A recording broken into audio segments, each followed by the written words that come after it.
خاموش دریا، پانی رکا ہوا ہوا میں خوف ہے، اور سوال اگر دریا نہ چلا تو زندگی کیسے چلے گی؟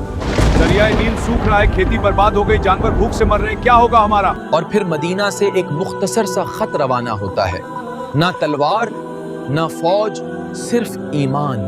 کیا ایک خط پانی کو حرکت دے سکتا ہے؟ یہ ہے حضرت عمر اور پانی کا واقعہ۔ اسلامی تاریخ میں کچھ واقعات ایسے ہیں جو طاقت سے نہیں، تقوی سے تاریخ بدل دیتے ہیں۔ یہ واقعہ ہمیں بتاتا ہے کہ خلافت راشدہ میں حکمرانی کا اصل سرچشمہ کیا تھا، عدل، توکل یا اللہ پر مکمل یقین۔ یہ واقعہ مصر کے دریائے نیل سے جڑا ہے، ایک ایسا دریا جس پر پوری تہذیب کی زندگی قائم تھی۔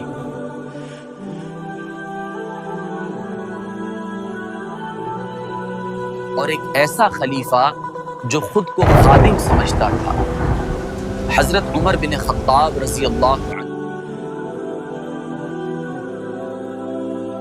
مصر، دریائے نیل کا کنارہ، وہی نیل جو ہر سال زمین کو زندہ کرتا تھا۔ صدیوں سے مصر کی زندگی اس دریا سے جڑی ہوئی تھی، اس لیے لوگ اسے صرف پانی کا دریا نہیں بلکہ اپنی سانسوں کا سہارا سمجھتے۔ مگر اس سال پانی نہیں بڑھا، دریا خاموش تھا، کھیت سوکھنے لگے، کشتیوں کی آمد و رفت رک گئی، تجارت ٹھہر گئی، لوگوں کے چہروں پر خوف تھا۔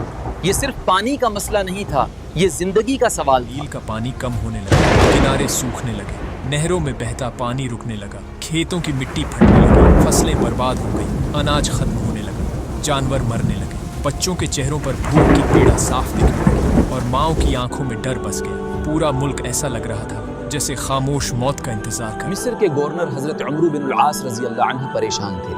اہل مصر نے کہا اگر نیل نہ چلا تو ہم برباد ہو جائیں گے۔ اہل مصر کی ایک پرانی روایت تھی، اسلام سے پہلے وہ نیل کے نام پر قربانی دیا کرتے تھے۔ انہوں نے کہا کہ ہمارے بزرگوں سے چلی آ رہی ایک پرانی روایت ہے، جب تک ہم ایک جوان کنواری لڑکی کو دریائے نیل میں قربان نہ کریں تب تک دریا دوبارہ نہیں بہتا۔ یہ سن کر مصر کا حاکم سن میں رہ گیا، کیونکہ اب مصر میں اسلام آ چکا تھا اور اسلام صاف طور پر انسان کی قربانی کو حرام ٹھہراتا ہے۔ کہتے تھے دریا تبھی چلے گا جب اسے خشک کیا جائے۔ حضرت عمرو بن العاص نے یہ بات سختی سے رد کر دی۔ حاکم نے صاف انکار کر دیا اور کہا کہ اسلام کسی بے گناہ انسان کی جان لینے کی اجازت نہیں دیتا۔ یہ اسلام تھا، یہ توحید تھی، مگر سوال باقی تھا، دریا کیسے چلے گا، کشتی کب اترے گی، زمین کب زندہ ہوگی؟ آخر کار حضرت عمرو بن العاص رضی اللہ عنہ نے مدینہ کی طرف دیکھا، جہاں ایک ایسا انسان تھا جو اللہ پر سب سے زیادہ یقین رکھتا تھا۔ انہوں نے خط لکھا حضرت عمر رضی اللہ عنہ کو، مدینہ، سادہ کمرہ، مٹی کی دیواریں، ایک چراغ۔ حضرت عمر رضی اللہ عنہ خط پڑھ رہے ہیں۔ حضرت عمر تک پہنچا تو آپ نے اسے سکون کے ساتھ پڑھا، نہ چہرے پر گھبراہٹ، نہ آواز میں بے چینی، بلکہ دل میں صرف اللہ پر پورا بھروسہ۔ مصر کی فریاد، نیل کا رک جانا، لوگوں کی بے بسی، یہ صرف ایک صوبے کا مسئلہ نہیں تھا، یہ امت کا امتحان تھا۔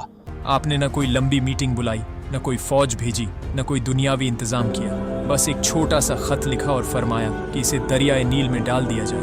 حضرت عمر رضی اللہ نے نہ کوئی لمبا خط لکھا، نہ کوئی حکمت عملی بنائی، انہوں نے ایک مختصر پیغام لکھا، ایک خط جو تاریخ بن گیا۔ وہ خط دریائے نیل کے نام تھا۔ خط کے الفاظ مختصر تھے مگر وزن میں بھاری۔ مفہوم یہ تھا اگر تو اپنے حکم سے بہتا ہے تو مت بہے، اور اگر اللہ کے حکم سے بہتا ہے تو میں اللہ سے دعا کرتا ہوں کہ وہ تجھے بہا دے۔ یہ خط حضرت عمرو بن العاص کو بھیجا گیا۔ اگر تو اپنی مرضی سے بہتا ہے تو ہمیں تیری کوئی ضرورت نہیں، تو رک جا، اور اگر تو صرف اللہ کے حکم سے بہتا ہے تو میں اللہ سے دعا کرتا ہوں کہ تو دوبارہ بہنا شروع کر دے۔ ہدایت دی گئی کہ اسے دریائے نیل میں ڈال دیا جائے، نہ رسم نہ رواج، صرف توکل۔ خط نیل میں ڈال دیا گیا۔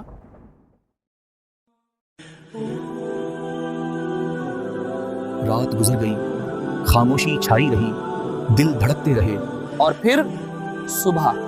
دریائے نیل حرکت میں آ چکا تھا، پانی بلند ہونے لگا، دریا بہنے لگا، کھیت سیراب ہونے لگے۔ پھر صبح ہوئی، سورج کی پہلی کرن پھیلی، لوگ ڈرتے ڈرتے دریا کی طرف بڑھے، اور جیسے ہی ان کی نظر دریا پر پڑی وہ حیران رہ گئے۔ دریائے نیل پورے جوش کے ساتھ بہہ رہا تھا، پانی کناروں تک بھر چکا تھا، نہریں لبالب تھیں، کھیتوں کو پھر سے زندگی مل رہی تھی۔ جو کنارے بے جان کھڑی تھی اب پانی پر تیر رہی تھی۔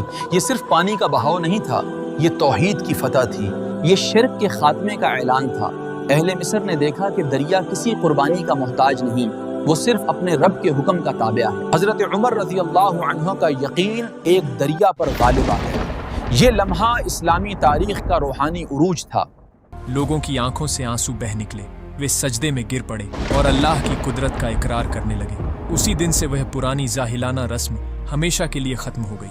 اب کسی لڑکی کی قربانی نہیں دی گئی، کیونکہ لوگوں کو سمجھ آ گیا کہ دریا اپنی مرضی سے نہیں بلکہ اللہ کے حکم سے بہتا ہے۔ حضرت عمر رضی اللہ عنہ کی کشتی ہمیں ایک سبق دیتی ہے، طاقت پانی میں نہیں، طاقت رسموں میں نہیں، طاقت انسان میں نہیں، طاقت صرف اللہ کے ہاتھ میں ہے۔